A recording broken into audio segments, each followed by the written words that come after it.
네, 나병의 이제 마지막 부분 계속 13장부터 이제 여러 나병에 대한 부분이 쭉 나오는데 오늘 53절에 보면 그 살아있는 새는 성박 들에 놓아주고 그 집을 위하여 속죄할 것이라 이렇게 되어 있습니다. 속죄할 것이다. 예, 죄를 속한다. 이 나병에 대한 부분 지난주에도 말씀을 잠깐 드렸지만 이 나병은 죄에 대한 부분과 이제 좀 연결성을 갖는 부분들이 많이 있습니다. 그래서 하나님이 죄에 대한 심판에 대한 부분에 이 나병에 대한 부분이 많이 나타나고 있죠. 오늘도 좀 그러한 측면에서 계속 바라본다면 이제 이 나병이 나병 색점이 집에 발생을 합니다. 집에.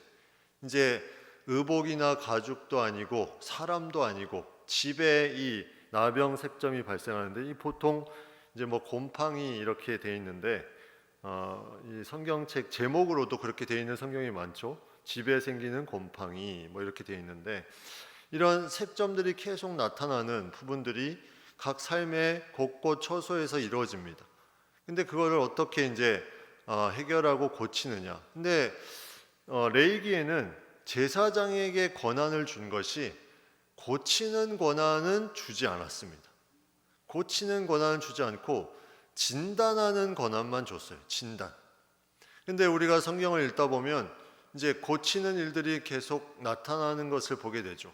이 이후에 이제 뭐 선지자들이 엘리야나 엘리사나 사람을 고치고 살리기도 하고 또 신약 시대에 가면 베드로, 바울 또 예수님이 행하신 모든 치유 또 제자들이 한 것 그런 고치는 일들이 나타나는데 제사장에게 이 모든 것의 제사장에게는 이 고치는 것이 아니라 진단하는 권한만 줬다는 것. 진단.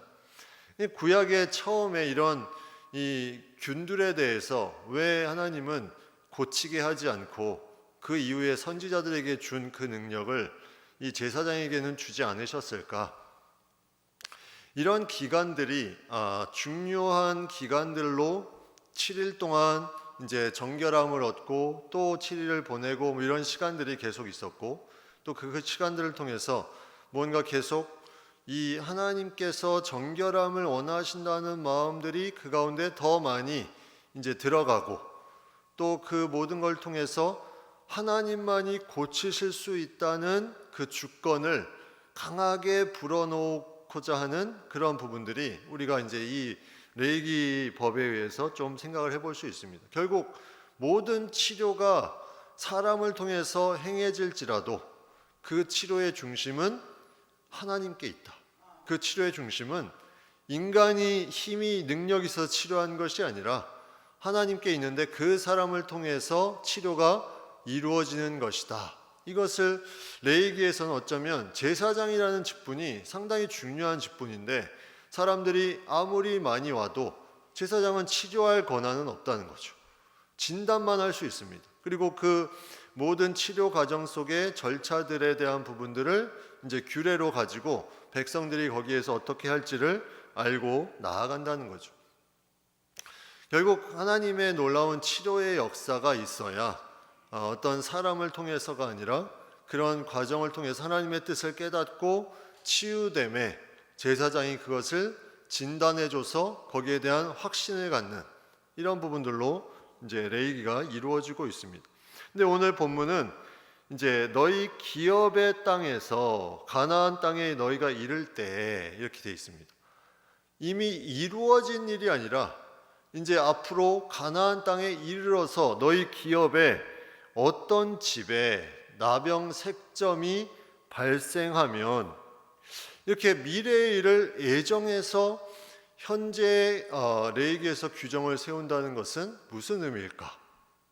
아직 이루어지지도 않았는데 바로 방금 나타나는 일도 아닌데 이 부분에 미래에 대한 부분을 미리 얘기해서 집에 대한 부분에 이제 그런 일들이 나타나면 여기 이제 몇 가지를 생각해 볼 수 있죠. 첫 번째는 하나님의 약속이 가나안 땅에 거하는 것이 분명히 이루어지고 그 안에서는 너희가 지금 정처 없이 떠도는 그런 생활을 하지 않을 것이다. 여기에 대한 부분에 확신을 주는 거죠.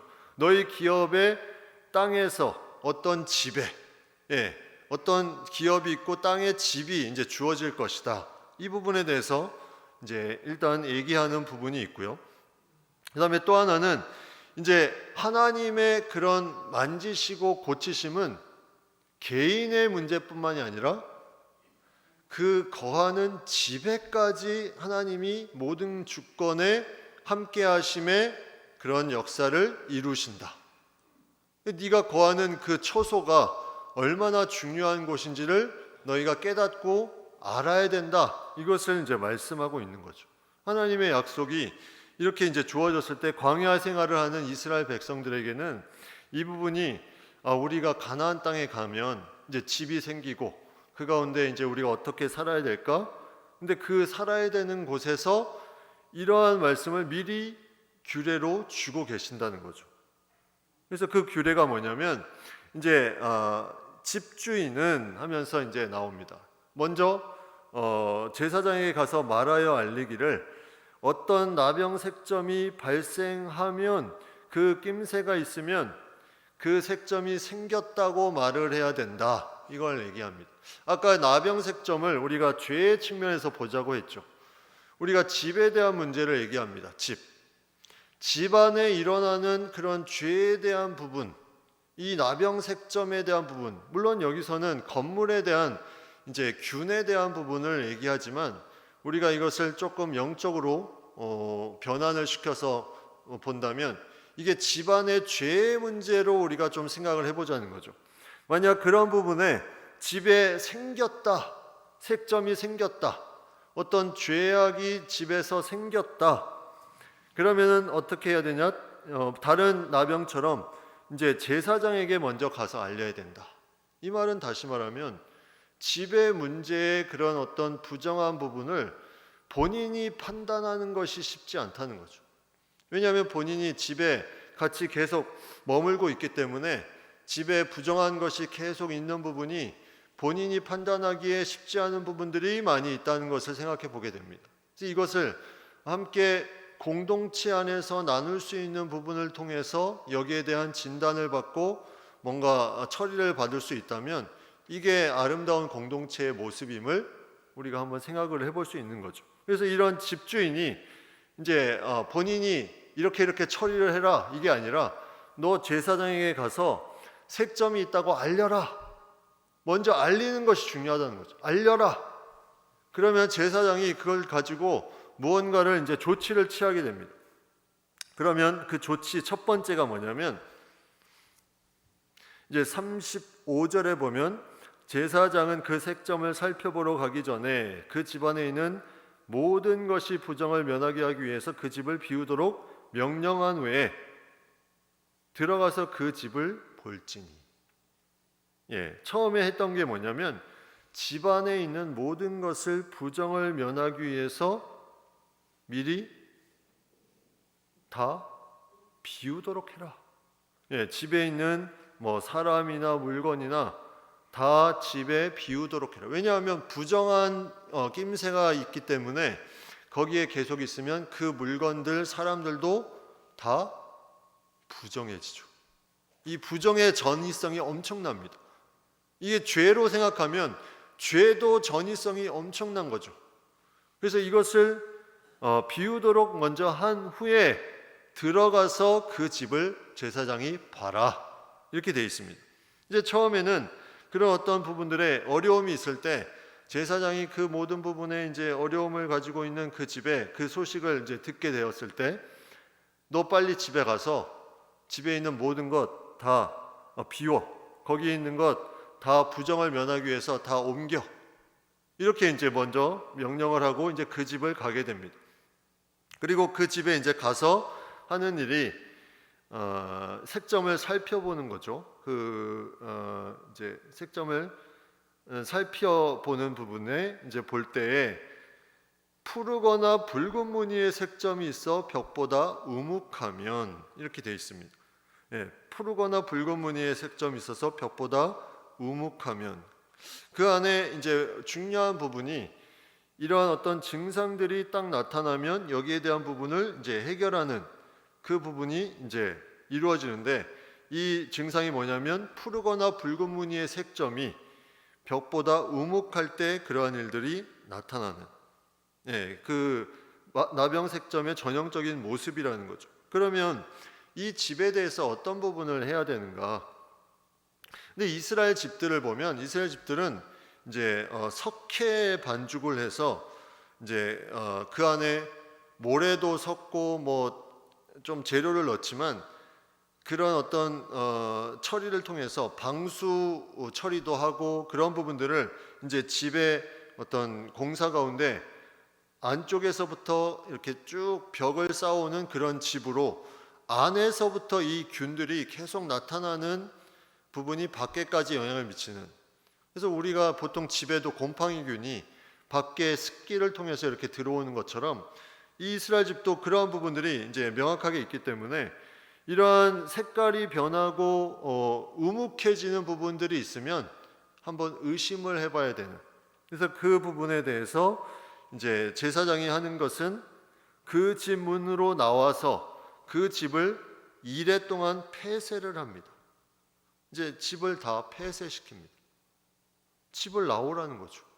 이러한 부분이 보여지면, 왜냐하면 부정함의 전이성이 계속 강하게 나타나기 때문에 집을 나와야 된다. 집을 나와라. 우리 집에 부정한 것이 있으면 그 집을 나와야 된다는 거예요. 지금 이걸 이제 잘못 해석하면 집을 다 나가라는 소리구나. 집에 누가 이상한 사람이 있으면, 그게 아니고 이 부정함을 면하기 위해서 일단 이 집을 폐쇄하는 것이 중요한데, 그것의 정확한 부정함의 결과를 보기 전에는 거기에 대해서 이렇게 저렇게 할 수 없다는 것을 여기에 이제 나타내는 거죠. 계속 퍼지느냐, 아니면 이것이 그냥 퍼지지 않고 머물러 있느냐, 이거는 알 수 없기 때문에 7일을 기다립니다. 7일을 기다립니다. 7일을 기다린 후에 이제 그 뒤에 39절부터 보면 이레 39절, 이레 만에 또 가서 살펴볼 것이요 그 색점이 벽에 퍼졌으면, 이렇게 되어 있습니다. 7일을 기다렸는데 이 색점이 퍼져 나아갑니다. 이 색점이 있는 그 돌들이 계속 푸르거나 붉은색으로 우묵한 부분이 계속 퍼져 나아가는 것이 있으면 그는 명령하여, 이제 제사장이 명령해서 색점 있는 돌을 성 밖 부정한 곳에 버리게 해라. 여기에 중요한 부분이 나오는데 성 밖이라는 공간이 또 나옵니다. 이 집에 가나안의 이제 이 백성들은 어떠한 구조로 가나안 땅이 되는지를 몰라요. 근데 하나님이 여기서 다 말씀을 해주십니다. 너희 집들이 있어. 그리고 너희가 집들이 있는 마을 같은 공간이 있는데 이게 성이라고 해. 이 성의 밖에 부정한 것을 던져두는 그런 공간이 그 가운데 있다는 거예요. 성 밖 부정한 곳에 버리게 하고, 이런 부분들이 이제 여기서 나타나는 거죠. 그래서 그 성 밖 부정한 곳에 이제 그러한 부분들이 표현들이 이제 한 3번 정도 나오는데 45절에도 나오고, 이제 그런 표현들이 몇 번 나오는데 성 밖 부정한 곳에 이러한 부분들을 이제 계속 버려두는 일들을 해야 된다. 근데 그 부정한 곳은 다른 곳이 아니라 그러한 부분들로 이제 채워지는 곳이죠. 그래서 이 장소가 구약 성경에 어떠한 공간으로 나오냐면 우리가 범죄의 그런 어떤 하나님을 버리고 우상을 섬기는 장소로 계속해서 범죄, 그런 죽음의 장소로 알려진 흰놈의 골짜기, 이 흰놈의 골짜기가 예루살렘 성의 남서쪽에 있는 그런 부정한 장소입니다.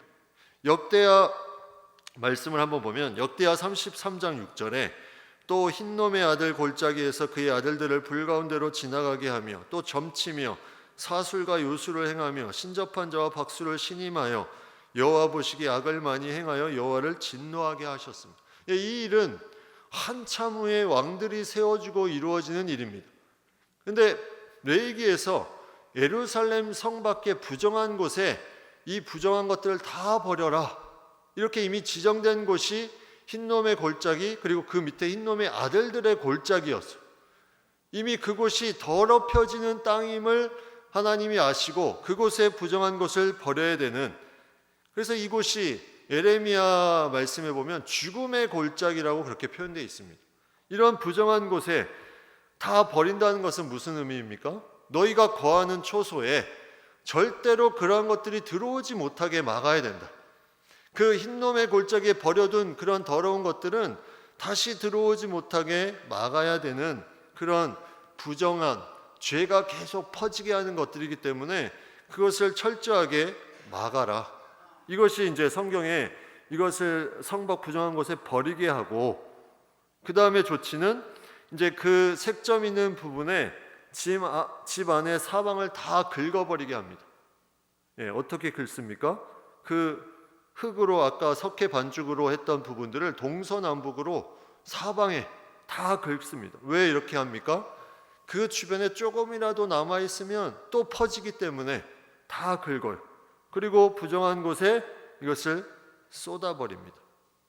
하나님의 백성이 하나님의 백성답게 살아가기 위해서 이 집에 있는 모든 부분들에 처음에는 이것을 밖으로 두었다가 또 이것이 부정한 장소로 이제 나오니까 이제 처음에는 하나님께서 이 집에 대한 부분에 배려를 하셔서 집을 다 무너뜨리지 않으시고 그 부분만 다 버려라. 이게 영적으로 우리가 한번 생각을 해보면 하나님이 그 집안의 어떤 죄에 대한 부분에 그 부분을 버려야 되는데 사람까지 버릴 수 없다는 것. 그 모든 것을 버릴 수 없다. 그래서 이 부분은 회개에 대한 부분으로 우리가 생각해 볼 수 있습니다. 그 사람이 죄를 범했을 때 그 사람이 가지고 있는 부정한 부분들을 다 버리도록 회개하도록 그 집안에 있는 부분의 문제들을 그렇게 해결하는 것, 이것이 중요하다는 거죠. 개인이 죄를 범하면 개인이 진 밖으로 나가야 되는데 여기서 보면 이제 집안의 어떤 그런 부분에 문제가 생기는 부분은 집안의 돌들과 흙들을 다 부정한 곳에 버리는데, 이것을 우리가 다시 한번 생각해 보면 집안에 죄가 되는 부분들이 계속 퍼져나가는 부분들이 있다면 이 부분들을 그냥 방치하면 계속 퍼져나가게 된다. 그래서 그것을 버려야 된다는 거죠. 이걸 방치하기 시작하면 자신도 거기에 영향을 받고 나도 그 죄의 영향을 받고 전체적으로 부정하게 될 수 있는 것을 하나님이 아시기 때문에, 그 연약함을 아시기 때문에 이것을 빨리 성박 부정한 곳에 버려라. 그리고 그 다음에 42절에 보면 다른 돌로 그 돌을 대신하며 다른 흙으로 집에 발을 찌니라. 다른 돌들로 그 돌을 대신하며, 이 언어로 보면 이렇게 계속 돌을 나르고 흙을 파고 이런 것들은 다 복수로 되어 있습니다. 다시 말하면 여러 사람이 같이 이걸 도와서 퍼내고 그 죄에 대한 부분을 부정한 것을 해결하고 함께하는 거죠. 근데 마지막 부분에 42절에 다른 흙으로 집에 발을 찌니라, 이 부분은 유일하게 단수로 되어 있어요. 단수. 이게 무슨 의미입니까? 이제 모든 걸 다 버리는 건 힘을 합쳐서 다 버렸습니다. 그 다음에 이제 집이 부정한 것이 다 없어지고 마지막에 흙으로 집에 이제 바르는 것은 다시 이 바름을 통해서 깨끗함은 너의 그 가정 안에 내가 속한 곳에 그 권한이 이제 그 모든 중심이 이것을 계속 지켜나가는 것이 그 집에 사는 그 사람에게 있고 또 그 기쁨이 그 사람에게 분명하게 주어지는 것임을, 다시 회복되는 기쁨을 누리게 하는 것임을 여기서 볼 수가 있어요. 그래서 레위기법에는 사실 이 문맥상으로 보면 혼자 다 한 것이라고 생각할 수 있지만 그렇지 않다는 거예요. 그 전에는 다 같이 나르고 부정한 것에 버리고 같이 했지만 흙으로 집에 바르는 일만큼은 단수입니다. 한 사람이 했다는 거예요. 그래서 그 집에 대한 중요한 중심을 다시 새기는 그 일에 대한 부분은 다른 사람이 개입할 수 없기 때문에 그 부분을 이제 할 수 있도록 그렇게 해주고 이제 모든 처리가 이제 마무리됩니다. 그런데 이제 중요한 건 43절부터 나오는 재발했을 경우에, 자, 이렇게 다 처리를 했는데 재발합니다. 돌을 빼내며 집을 긁고 고쳐 바른 후에 색점이 집에 재발하면 우리가 이제 이런 부분을 볼 수가 있죠. 재발하는 것. 이제 결혼할 때도 믿지 않는 사람과 믿는 사람이 결혼하는 경우에 믿는 사람은 보통 뭐라고 말합니까? 교회 다닌다는 보장을 서명을 하든지 세례를 받든지 증명을 하면 결혼을 하겠다. 만약 이런다면 그렇게 해서 이제 부정한 부분이 겉으로는 다 없어졌어요. 근데 결혼하고 나니까 다시 이제 예전의 모습으로 돌아갑니다. 재발을 하게 되죠.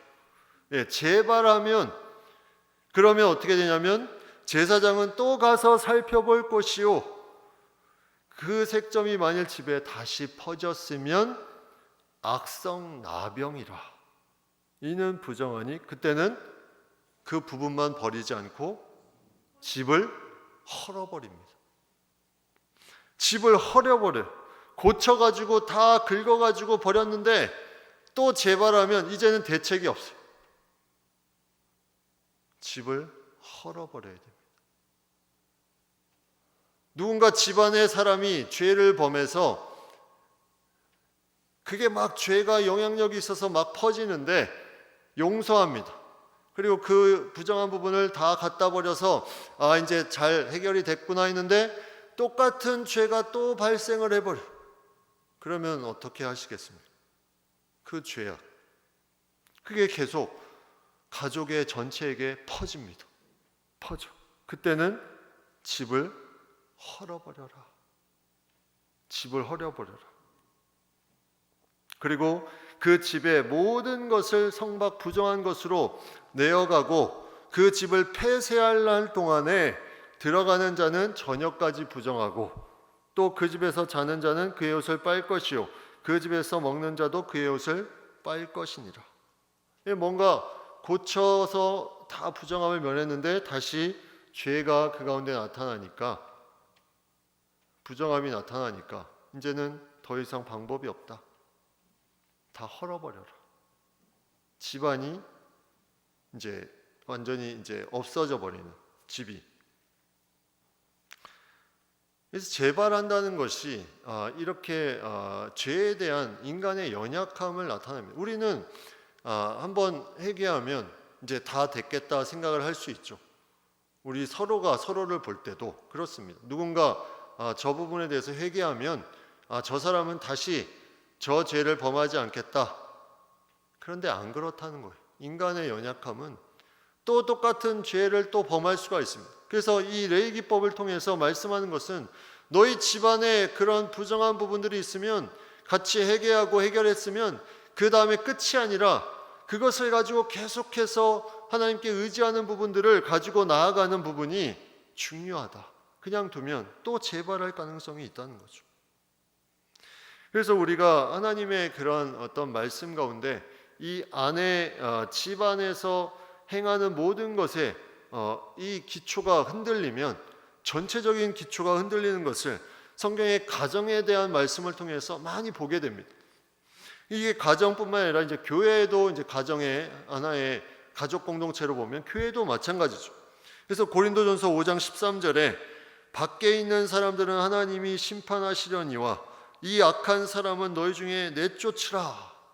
바울이 고린도교에 이렇게 말하고 있어요. 계속 문제를 일으키고 죄를 전이시키는 자들, 밖에 이미 나아간 사람들은 하나님이 심판하시고, 그렇지만 너희 안에 있는 공동체에 있는 사람들은 계속 그렇게 죄를 전이시키면 내쫓으라, 치리하라. 왜요? 이 모든 안에 있는 사람들이 다 죽게 되기 때문이죠. 영적으로 부정해지기 때문에 이것을 막는 조치입니다. 제가 이 설교를 보면서 집의 어떤 죄에 대한 부분을 생각해 보면서 이제 예전에 같이 이제 있었던 사건이 몇 가지 기억이 나서 이제 나누는데, 첫 번째는 이게 이스라엘 백성들을 향한 하나님의 말씀이기 때문에 세상 사람과 어떤 믿는 사람과의 그런 관계가 아니라 믿는 사람과의 관계성에서 죄에 대한 부분을 이제 상징한다면, 이제 하나는 그런 사건이 어떤 사건이었냐면, 같은 교인인데 한 교인이 너무나 이 아내에 대한 부분을 정죄하고 너무 심한 말들을 많이 하기 시작합니다. 제 친구 동기 목사가 있는 교회에 이제 이 동기 목사가 저한테 그 문자들을 보여주는 거예요. 이걸 이제 상담한다고 그대로 다 보여줬는데, 진짜 딱 보는 순간에 어떻게 이런 이러한 말들을, 근데 목회자가 이혼을 하라고 할 수가 없잖아요. 근데 이 친구가 너무 고민을 하는 거예요. 이 여성이 너무나 힘들어하니까 이걸 어떻게 해야 되나 이런 부분들로 이제 고민했던, 이게 왜냐하면 집에 계속해서 들어가기 싫을 정도로 이런 어떤 어려운, 이제 부정함에 대한 부분들이 계속해서 영향을 받으니까 이제 그게 이제 하나의 사건이었고, 또 하나는 이제 오지 선교사를 간 선교사 가정이 있었습니다. 그 선교사 가정이 있었는데, 그 선교사 가정이 오지다 보니까 이제 이 사모 선교사님이 상당히 외로움을 이제 겪게 되는 거죠. 오지다 보니까. 근데 어떻게 그 오지더라도 한인들이 좀 사는 그런 부분들이 있는데, 이 선교사님이 사역을 하는 중에 이 사모 선교사님이 이제 다른 한인 남자와 이제 부정한 일을 하게 됩니다. 그래서 이 한인 선교사님이 그걸 알게 된 거예요. 근데 용서를 해야 되잖아요. 용서를 하는데 선교를 감당할 수가 없는 거예요. 용서는 하지만 이게 부정함이 계속해서 그 머리에 계속 자리 잡고 있어서, 그래서 이거를 어떻게 해야 되나, 이제 그런 사건이 또 한 번 있었습니다. 그래서 뭐 그 결말에 대한 부분을 여러분에게 말할 수는 없지만, 그 부분에 아무튼 이런 부정함에 대한 부분이 계속 어떤 영향을 주는 부분이 있다면 과연 어떻게 해야 될 것인가, 집안의 죄에 대한 부분. 근데 오늘 본문에는 또 재발하면 헐어버리라, 계속 그 똑같은 부분에 영적으로 피해를 보고 그런 부분이 있기 때문에 헐어버리라고 말씀하고 있다는 거죠.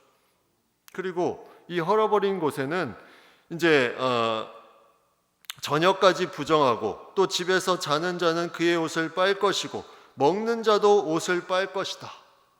아무도 그곳에 들어가면 안 될 정도로 부정한, 그래서 여기에 대해서도 중요하게 해야 될 부분이, 저곳은 부정한 곳이야, 가면 안 돼, 이것을 명확하게 얘기해 줘야 되는 책임이 또 있다는 거죠. 과연 이 레위기 말씀에서 이러한 어떤 이제 나병 색점에 대한 부분이 우리에게 어떤 부분을 이제 말씀해주고, 계속 우리의 어떤 죄에 대한 부분을 어떤 부분을 생각해주게 하는가? 우리는 여기서 그런 어떤 가정 안에, 집안의 어떤 부분의 나병 색점과 같은 그런 부분들이 너무나 중요함을 우리에게 말씀해주고 있습니다. 그런데 뒤에 보면 이제 48절에는 그 부분이 해결되는 장면이 나옵니다. 해결되는 장면. 제사장이 들어가 살펴보아서 색점이 집에 퍼지지 아니하였으면 이는 색점이 나은 것이니 제사장은 그 집을 정하다 해라. 그 다음에 이제 처리하는 방법은 앞에 그 정결 규례에 나오는 4절부터 말씀과 비슷합니다. 4절 말씀에 제사장은 그 정결함을 받을 자를 위하여 명령하여 살아있는 정결한 새 2마리와 백향목과 홍색실과 우슬초를 가져오게 하고, 여기도 똑같이 이러한 부분을 통해서 이제 새 하나를 흐르는 물이 질그릇 안에서 잡는다. 이제 똑같은 절차가 나오죠. 근데 이제 뒤에 틀린 것은 이제 7번 뿌릴 때 그 나병 들린 사람에게 뿌리느냐 아니면 집에 뿌리느냐, 이 부분의 차이가 있습니다.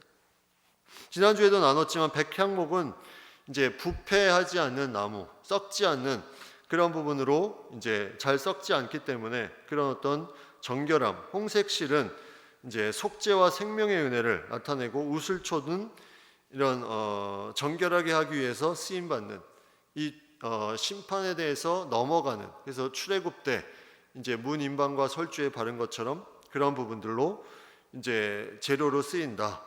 흐르는 물 위 질그릇 안에서 잡는다. 흐르는 물, 계속 생명수의 물과. 그래서 요한계시록 22장 17절에 보면 성령과 신부가 말씀하시기를 오라 하시는도다. 듣는 자도 오라 할 것이요 목마른 자도 올 것이요 또 원하는 자는 값없이 생명수를 받으라 하시더라. 네, 생명수. 여기서 성령과 신부는 교회를 말하죠. 이런 어떤 다 생명수에 대한 부분이 필요하다. 이 흐르는 물, 생수와 또 이것을 통해서 이제 질그릇, 이 질그릇은 이 원어적으로 보면 불태우다 이런 동사에 파생된 단어입니다. 그러니까 질그릇이라는 단어가 그냥 그릇이 아니라 그 안에 모든 더러운 것을 불태우는, 그래서 이 흐르는 물과 생명수가 죄를 불태워서 새롭게 되어서 이제 한 새는 거기서 죽고, 자신의 죄는 죽고 새로운 새는 노임을 당해서 속죄할 것이라. 이러면 정결하리라. 이렇게 되어 있습니다. 디도서 1장 10절 11절에 이런 말씀이 있습니다. 디도서 1장 10절 11절에 불순종하고 헛된 말을 하며 속이는 자가 많은 중 할례파 가운데 특히 그리하니 그들의 입을 막을 것이라. 이런 자들이 더러운 이득을 취하려고 마땅하지 아니한 것을 가르쳐 가정들을 온통 무너뜨리는도다. 가정들을 온통 무너뜨리는도다. 그래서 가장 중요한 부분이 가정 안에 어떤 부정한 부분이 있으면 기도가 막힐 수도 있고 또 여러 가지 하나님의 일들을 감당하는데 이 영적인 부분에 온전하지 못하는 부분들이 계속 그 가운데 생기기 때문에 여기에 중요성을 이 집에 대한 이 곰팡이균에 한번 적용을 해봐서 우리가 같이 한번 나눠봤습니다. 그래서 이러한 하나님의 말씀이 이제 영적으로 딱 매치돼서 이게 딱 그 의미다, 이런 것이 이제 비유적인 해석법, 알레고리적 해석법이라고 하는데 오늘 본문에는 그러한 부분들을 한번 적용해 본 거예요. 영적으로 이 곰팡이균이 우리의 죄로 보고 이것이 집을 헐 정도로 계속 재발하는 경우에는 헐 수도 있다.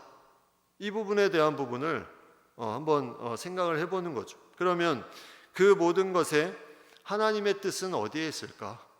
하나님의 뜻. 이것이 정결하게 되어서 이제 백향목 우슬 종색실로 깨끗함을 얻어서 이것이 끝일까? 이게 끝이 아니라는 거죠. 이 부정함을 통해서 재발하는 걸 먼저 말한 것은 너도 재발할 수 있어. 그렇기 때문에 계속해서 여기에 면밀히 관찰하고 집안을 돌아보는 것이 필요하다. 재발하지 않도록 여기에 대한 부분에 말씀하고 있는 거죠. 53절에 속죄할 것이라 그러면 정결하리라 이렇게 되어 있습니다. 죄를 속한다. 그 나병 색점에 대한 집에 계속 나타난 것이 이 죄를 속하는 것이고 그러면 정결할 것이다. 우리의 인생도 그러한 부분에 중요성을 가지고 계속 우리의 삶을 돌아보는 것이 필요함을 우리가 성경 속에서 말씀 속에서 볼 수가 있습니다. 죄를 씻어주신 이유는 바로 우리가 그 삶을 재발하기 위한 것이 아니라 그거를 하나님께서 주신 그 7일간의 시간, 다시 그 돌을 다 뒤집어 엎어가지고 변화된 그 시간, 그 시간의 중요성을 네가 잊지 마라. 그렇게 새롭게 된 그 시간을 잊지 마라. 그것을 가지고 계속 이제 하나님께서 살아가기를 원하는 그런 부분으로 이 나병 색점에 대한 부분을 마무리하고 있습니다. 그래서 마지막 부분에 57절에 보면 어느 때는 부정하고 어느 때는 정함을 가르치는 것이니 나병의 규례가 이러하니라. 부정하고 정함을 가르치는 것이다. 새 번역 성경을 보면 이렇게 번역되어 있습니다. 사람이나 물건이 언제 부정하게 되고 또 언제 정하게 되는지를 밝히는 것이다. 언제 정하고 언제 부정하게 된 것을 밝히는 것이다. 하나님의 뜻에 맞지 않으면 부정하고 뜻에 맞으면 정하고 이걸 밝히는 것이, 이걸 진단하는 것이 필수적인 과정이었다는 거죠. 그냥 두면 점점 퍼지기 때문에 우리의 죄악도 마찬가지입니다. 그냥 두면 점점 퍼집니다. 회개하며 나오는 것. 이 가정에 대한 부분 무엇보다 제일 중요한 건 계속 용서하는 거죠. 부정함을 처리하고 그런 어떤 부분을 용서하고 그런 부분이 계속 그 삶의 중심이 돼야 되는 부분에 있음에도 불구하고 그게 계속 재발하면 헐어버리는 부분까지도 말씀하신 것이 이 인간의 죄를 용서하지 못해서가 아니라 영향을 너무나 많이 받아서 그의 모든 사람들이 다 아파하는 것을 안타까워하시기 때문에 헐어버려라. 하나님의 백성들이 하나님의 삶으로 살아가는 것이 너무나 중요함을, 하나님과의 관계성이 너무나 중요함을 이 나병 색정을 통해서 우리가 생각해 보게 됩니다.